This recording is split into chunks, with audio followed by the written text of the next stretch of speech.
जल के प्रकार। प्रकृति बहुत बुद्धिमान है। यह विभिन्न प्रक्रियाओं द्वारा पानी के संतुलन को बनाए रखती है। इन प्रक्रियाओं को जल चक्र में जोड़ा जा सकता है। आइए हम जल चक्र को समझते हैं। महासागर और भूमि के बीच का यह प्रचलन जल चक्र के रूप में जाना जाता है। यह चक्र कुछ मुख्य भागों से मिलकर बनता है: वाष्पीकरण और भाप निष्कासन, बादलों का बनना, संघनन, वर्षा, जल संग्रहण।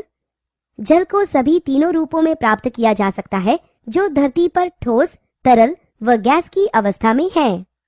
ठोस रूप हिम और बर्फ है, जो धरती के ध्रुवों में आइस कैप्स के रूप में बर्फ से घिरे पर्वतों और ग्लेशियर में उपस्थित है। तरल पानी महासागरों, झीलों, नदियों और धरती के अंदर भी रहता है। गैसीय रूप हमारे आसपास की हवा में जल वाष्प में रहता है। जल की पैठ जमाने वाले प्रभावी क्षेत्रों में कमी आना।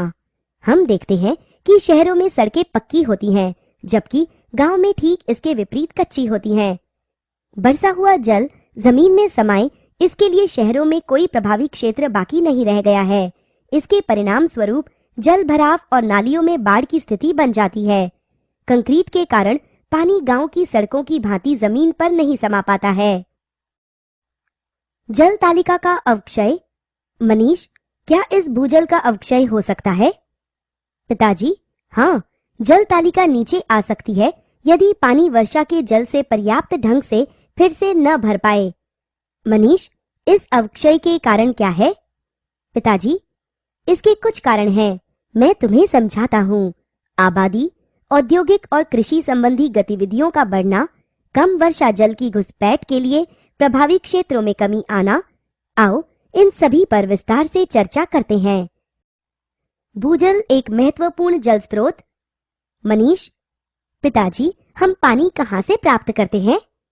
पिताजी, बेटा, हमारी कॉलोनी में खुदे बोर से हम पानी प्राप्त करते हैं। यह पानी जमीन के अंदर से आता है, इस प्रकार इसे भूजल कहा जाता है।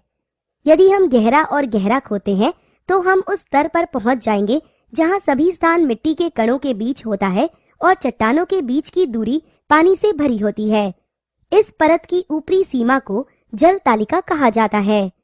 जल की कमी से प्रभावित क्षेत्रों की जल तालिका नीचे होती है, इस कारण उन्हें समस्या का सामना करना पड़ता है।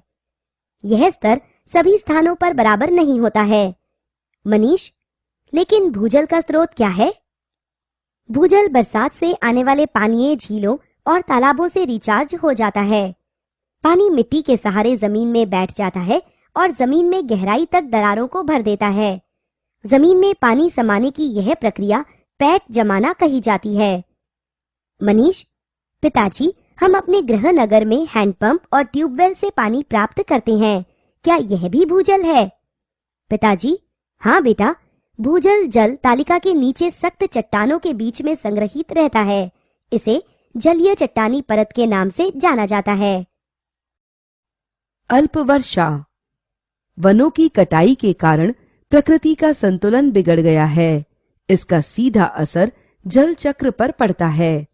शहरीकरण भी बरसात में कमी आने की वजह है।